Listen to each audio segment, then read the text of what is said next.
من شرور أنفسنا من يهدي الله فلا مضل له ومن يضلله فلا هادي له أشهد أن لا إله إلا الله وأشهد أن محمدا عبده ورسوله أرسله بالحق بشيرا ونذيرا بين يدي الساعة وقال الله تعالى في كلامه المجيد والفرقانه الحميد أما بعد فقد قال أعوذ بالله من الشيطان الرجيم بسم الله الرحمن الرحيم يا أيها الذين آمنوا قوا أنفسكم وأهليكم نارا وقودها الناس والحجارة صدق الله العظيم وصدق رسوله النبي الكريم ونحن على ذلك من الشاهدين والشاكرين والحمد لله رب العالمين وقال الشاعر رحمه الله في شانه حمد باري تعالى الحمد لمن قدر خيرا وخبالا والشكر لمن صور حسنا وجمالا الحمد لمن فرد اسمة عن صفة الخلق بريء رب أزلي خلق الخلق كمالا الحمد لمن لا شبه ولا قبل ولا بعد ولا أب جمالا الآن كما كان ولم يلق زوالا الحمد لمن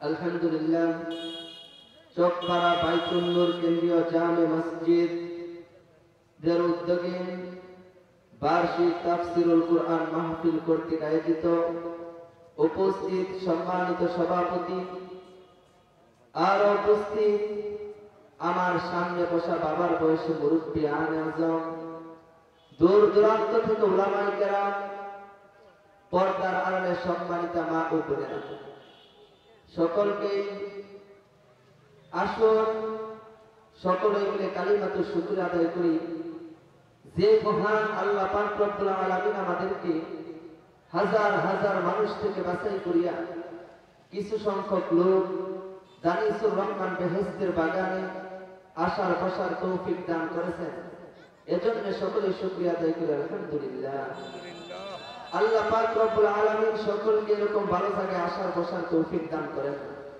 আল্লাহ যাদেরকে পছন্দ করেন যাদেরকে ভালোবাসেন যাদের গুনাহকে আল্লাহ মাফ করাইতে চান একমাত্র তাদেরকেই এরকম ভালো জায়গায় আসার বসার তৌফিক দান করেন আল্লাহ পাক রব্বুল আলামিন আমাদেরকে পছন্দ করেছেন ফিরে আসতে দিবেন আবার অনেকেই আল্লাহ পছন্দ করেন এই জায়গায় ঢোকার তৌফিক দেন তো এক রাখাল আর একটা মণি হঠাৎ করে রাস্তা দিয়ে যাইতেছে যাওয়ার পর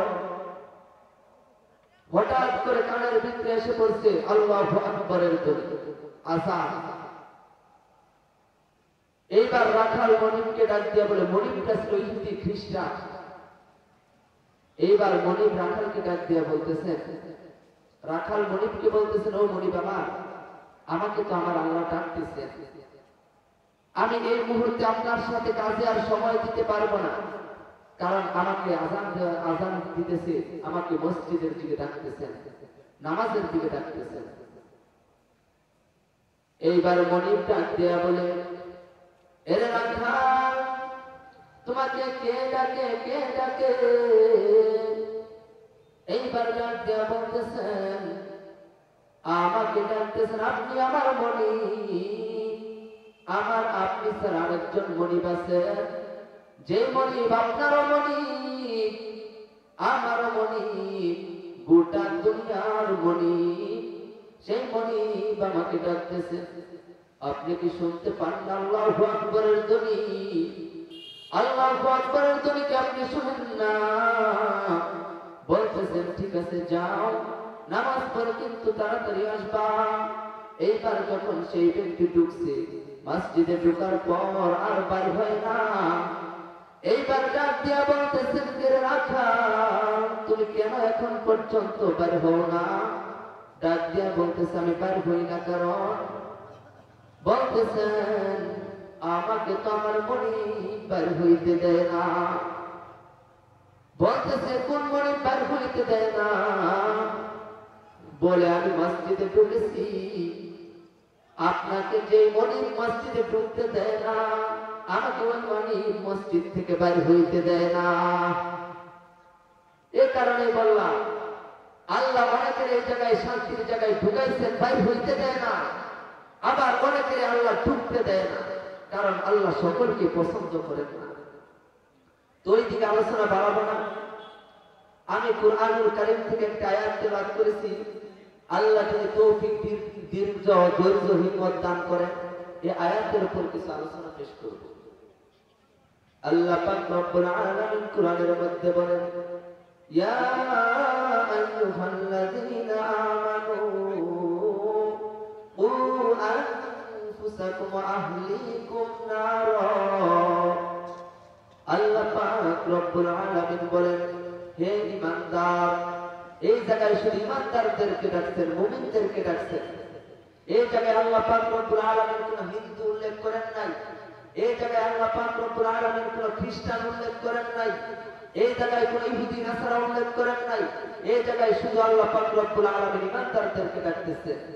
হে ঈমানদার মুমিন, ও আনফুসাকুম ওয়া আহলিকুম নার, তোমরা নিজেরা বাঁচো এবং তোমাদের আহলদেরকে বাঁচাও জাহান্নামের আগুন থেকে।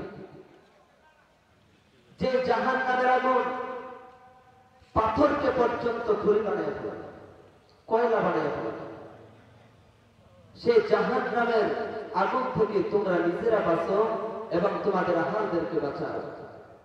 শুধু নিজেরা বাঁচলে চলবে না, আহলদেরকেও বাঁচাতে হবে। আমি নিজে নামাজ পড়লাম, নিজে রোজা করলাম, নিজে যাকাত দিলাম, সবকিছু নিজে নামাজ পড়ি, একা একা মসজিদে আসতেছি, কিন্তু আমার সন্তান আজকে সেই কঠিন জাহান্নামের দিকে চলে যাইতেছে, আমি কোনো আফসোস করি না। এ দুনিয়ার মুসলমান, সাধারণ একটা বিড়ালের বাচ্চাও যদি আগুনের মধ্যে পড়ে তখন তো মনের ভিতরে অনেক কষ্ট লাগে, আহ বিড়ালের বাচ্চার আগুনের মধ্যে পড়ে আছে। অথচ আমার সন্তান জাহান্নামের দিকে যাইতেছে, আমার একটু আফসোস লাগে না। আমার ছেলে নামাজ পড়ে না, আমার মেয়ে পর্দা করে না, আমার কোনো আফসোস নাই।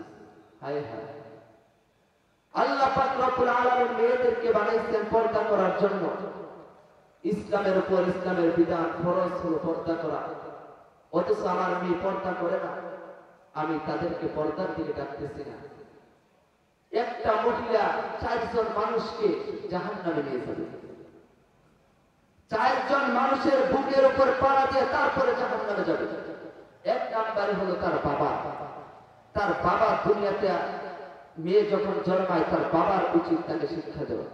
বাবা মারার পরে বড় ভাই, বড় ভাইয়ের পরে বড় ছেলের উপর দায়িত্ব, বড় ভাইয়ের পরে তারপরে বিবাহের পরে স্বামীর উপর দায়িত্ব। বাবা, বড় ভাই, বড় ছেলে, স্বামী, এই 4 জনের উপর পাড়া দিয়ে তারপর জাহান্নামে যাবে। অথচ আমার মেয়েকে আমি পর্দা করাই না। আল্লাহ তো নারীদেরকে বানাইছেন দুনিয়ার মধ্যে সবচেয়ে সম্মান করে। মসজিদে তো সব সময় আপনাদের নিয়ে আলোচনা করে, আজকে একটু নারীদের বিষয়ে আলোচনা করি। নারীদেরকে আল্লাহ বানাইছেন ভিতরে থাকার জন্য। উদাহরণস্বরূপ একটা কথা বলি, টায়ার কিনেন না, টায়ার টিউব, টায়ার যদি টায়ারকে আল্লাহ টায়ারকে মানুষ বানাইছে বাইরে থাকার জন্য, আর টিউব বানাইছে ভিতরে থাকার জন্য। এইবার টিউব যদি চিন্তা করে যে আমি বাইরে থাকবো, সারা জীবন তো ভিতরেই থাকলাম, এইবার ঝগড়া করে টায়ারের সাথে বলে আমি একটু বাইরে থাকি।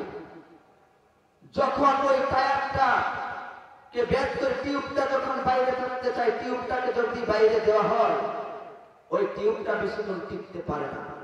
তেমনি আল্লাহ নারীদেরকে বানাইছেন ভিতরে থাকার জন্য। যে নারী বাইরে থাকতে চায়, সে নারী কোনদিন বেশি দিন টিকতে পারে না। সে জাহান্নামী হয়ে যায়, সে বরবাদ হয়ে যায়, সে ধ্বংস হয়ে যায়। শহরে বাজারে দেখো নারীদের ঢল, পর্দাবিহীন তারা করে চলমল। অন্যকে তার দিকে আশিক বানায়, দেশটা আজ ধ্বংসে নারীর বেপরদায়। সবার মুখে একই আওয়াজ, হায় হায় হায়। ইবলিসের বড় চালা বাংলাদেশে, আগমন হয়েছে সে তো নারীর বেশে। দলে দলে নিয়া নারী মেলা মিলায়, পার্কে বসে ওরা মেলা মিলায়। দেশটা আজ ধ্বংসে নারীর বেপরদায়। ও দুনিয়ার মুসলমান, আজকে তো আমরা চিন্তা করতেছি না। আজকে আমরা সাধারণ দুনিয়া পাইয়া দুনিয়ার জন্য পাগল হইয়া গেছি। আজকে দুনিয়ার জন্য পাগল হইয়া, আজকে দুনিয়ার লোক লালসার দিকে পইরা, আজকে আমি পর্দা করতে চাই না। আমি আজকে দুনিয়ার ঈমান আনতে চাই না। নিজেও ঈমান আনতে পারলাম না, সন্তানদেরকে ঈমানদার বানাইতে পারলাম না। ও দুনিয়ার মুসলমান, চিন্তা করে দেখেন, সেই জাহান্নামের আগুন কিন্তু খুব ভয়ানক। সাধারণ কোন মানুষের দ্বারা সহ্য করা সম্ভব নয়। কবরের মধ্যে তিনটা প্রশ্ন। এক নাম্বার, রবের পরিচয় দাও, ধর্মের পরিচয় দাও, নবীর পরিচয় দাও। কবরের মধ্যে প্রথম জবাব যদি আমি না দিতে পারি, ওই কবরের দুই পাশের মাটি এমন জোরে চাপ মারবে গো, এক পাজের হার অন্য পাজরে নিয়ে যাবে। ও দুনিয়ার মুসলমান, আজকে তুমি কি নিয়ে দুনিয়ার লোভে পইরা? আর দুনিয়া মাজরাতুল আখিরা, দুনিয়া তো হলো পরকালের সম্পদ সঞ্চয় করার জায়গা। আজকে তুমি দুনিয়ার লোভে পইরা আখিরাতকে ভুলে গেছো। অথচ আল্লাহ দুনিয়াতে পাঠাইছেন, কিন্তু আবার পুনরায় আমাদেরকে নিয়ে যাবেন। কাইফা তাকফুরুনা বিল্লাহ ওয়া কুনতুম আমওয়াতা ফাহইয়াকুম। কি করে তোমরা আমি মাওলার সাথে নাফরমানি করো, কি করে আমি মাওলার সাথে বেঈমানি করো, অথচ তোমরা যে এক সময় মরা ছিলে, আমি আল্লাহ জীবন দিলাম, আবার পুনরায় আমি আল্লাহ তোমাদেরকে নিয়ে যাব। আবার কিন্তু আমাদের আল্লাহর সামনে দাঁড়াতে হবে।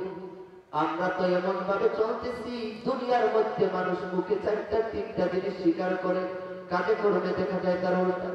এক নম্বরে সকল মানুষ চিন্তা করে যে আমার মরতে হবে, আমি মরবো, কিন্তু এমন ভাবে চলাফেরা করে মনে হয় যেন সেই ব্যক্তি মরবেই না। ঠিক কিনা? নজর সোয় আমার কদম সোয় দুনিয়া, নজর সোয় আমার কদম সোয় দুনিয়া। किधर जा रहा है, किधर देखता है, किधर जा रहा है, किधर देखता है। ए जमन सहारा भी होगा, ए खबर बुलबुल मधु, ताकि अपनी जिंदगी को सोच कर कुर्बान करे, ताकि अपनी जिंदगी को सोच कर कुर्बान करे। কবি বলেন, নজর সোয়ে মার কদম সোয়ে দুনিয়া। ও দুনিয়ার মুসলমান, মার পেট থেকে পড়ার পরে হাঁটি হাঁটি পা পা করে আস্তে আস্তে তো আমরা কবরের দিকে চলে যাইতেছি। আমাদের কত যুবক হলো কবরের দিকে, অথচ আমাদের নজর হলো দুনিয়ার দিকে। আমাদের নজর হলো দুনিয়ার দিকে, কিন্তু আমার কত যুবক কবরের দিকে। কত মানুষ চোখের সামনে মারা যায়। একসাথে কত মুরব্বী বাবারা একসাথে বসে বসে চার হোটেলে একসাথে চা খাইছি, একসাথে গল্প করেছি, স্কুলের টেবিলে একসাথে লেখাপড়া করেছি, কিন্তু আমার পাশের বন্ধুরা আজকে নাই। আমার সন্তান আজকে দুনিয়ার থেকে চিরবিদায় নিয়ে চোখের সামনে চলে গেল, অথচ আমি দুনিয়ার ভিতরে এমন ভাবে চলতেছি, কিন্তু আমার মনে হয় আমি যেন মরবই না। আরেকটা মানুষ দুনিয়ার জন্য মুখে স্বীকার করে, কাজে করে মরটা। মানুষ মুখে স্বীকার করে রিজিকের মালিক আল্লাহ, কিন্তু এমন ভাবে চলে মনে হয় যে আল্লাহ থেকে রিজিক হয় না। ও দুনিয়ার মুসলমান, তুমি আজকে তো রাত্রে নিয়ত করলাম কালকে সকালে আমি গুস্ত দিয়া ভাত খাবো, অথচ এই জায়গায় নিয়ত করতেছে তোমারও খেয়ে যাবে, কিন্তু আল্লাহ এমন করতে পারে আপনার তোমারও খাওয়া তৌফিক হবে না। অনেক মানুষ নিয়ত করে কালকে সকালে আমি গরুর গুস্ত দিয়ে ভাত খাবো, আল্লাহ পাক রব্বুল আলামিন এমন আছে রাত্রের ভিতরে এমন একটা অসুস্থতা দিয়া দিব যে অসুস্থতার কারণে কালকে সকালে আলু ভর্তা ভাত অসুস্থতা দিয়ে ঢুকবে, হতে পারে না? তাহলে আমরা আজকে কি নিয়ে গর্ব করি? ও দুনিয়ার মুসলমান, দুনিয়ার জমিনে কিন্তু কেউ মুরব্বী হতে চায় না, অথচ অটোমেটিক মুরব্বী হওয়া লাগে। কোনদিন কি কেউ মুরব্বী হতে চায়? আস্তে আস্তে মুরব্বী হওয়া লাগে, আস্তে আস্তে আমরা আস্তে আস্তে বড় হই। বলতেছিলাম কত মানুষ মারা যায়, মার আগে সন্তান মারা যায়, ছেলের আগে মেয়ে মারা যায়, ভাইয়ের আগে বন্ধু মারা যায়, অথচ আমি এমন ভাবে চলতেছি মনে হয় মরবই। সেই জাহান্নামের আগুন কত কঠিন, কত ভয়ানক জানেননি? সেই জাহান্নামের আগুন কবরের মধ্যে যখন পানি পিপাসা লাগবে, ও দুনিয়ার মুসলমান, কবরের মধ্যে যখন পানি পিপাসা লাগবে জাহান্নামীরা বলবে পানি কই, পানি কই, পানি চাইবে। আল্লাহ পাক রব্বুল আলামিন জাহান্নামী ফেরেশতাদেরকে ডাক দিয়া বলবেন, এ জাহান্নামের ফেরেশতারা কই, তোরা কই, যা ওই ব্যক্তি পানি চায় ওকে তোরা পানি এনে দে। ও দুনিয়ার মুসলমান, যখন ওই পানিটা দেওয়া হবে তাদের জন্য কোন পানি বরাদ্দ জানেননি? তাদের জন্য হলো জাহান্নামীরা পড়তে পড়তে রক্ত পুঁজ পানি গুলা যেগুলা বের হয়েছে ওইগুলা তাদের জন্য পানি। যখন হাতের মধ্যে দেওয়া হবে হাতের পিপাসায় হাতরা খসখসায় পড়ে যাবে, যখন পড়ে যাবে তারপর পানির পিপাসা তো প্রখর, তারা তারপরে পানি ছাড়বে না। তারপরে যখন পানিটা খাবে নারী বুড়ি গলায় নিয়ে পড়ে যাবে। ও দুনিয়ার মুসলমান, আজকে তো আমরা সেই জাহান্নামের ভয় আমার অন্তরের ভিতরে নাই, জাহান্নামের ভয় আমার অন্তরে ঢুকাইতে পারি নাই। এর যুবক, আজকে তুমি কি নিয়ে বাহাদুরি করতেছো? আজানের টাইম হয়ে গেছে। আলহামদুলিল্লাহ, যা কিছু আলোচনা করলাম আল্লাহ সকলকে আমল করার তৌফিক দান করুন। সকলে বলেন আমিন।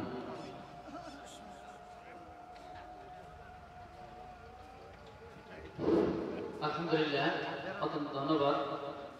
সুন্দর আলোচনা করতেছিলেন। এখন এশার আযান হবে, আযানের 5 মিনিট পর, তার মানে 6:50 নামাজ হবে। যাদের ওজু নাই ওজু সেরে আসে, আযানের পর পরই নামাজ শুরু হয়ে যাবে। এখন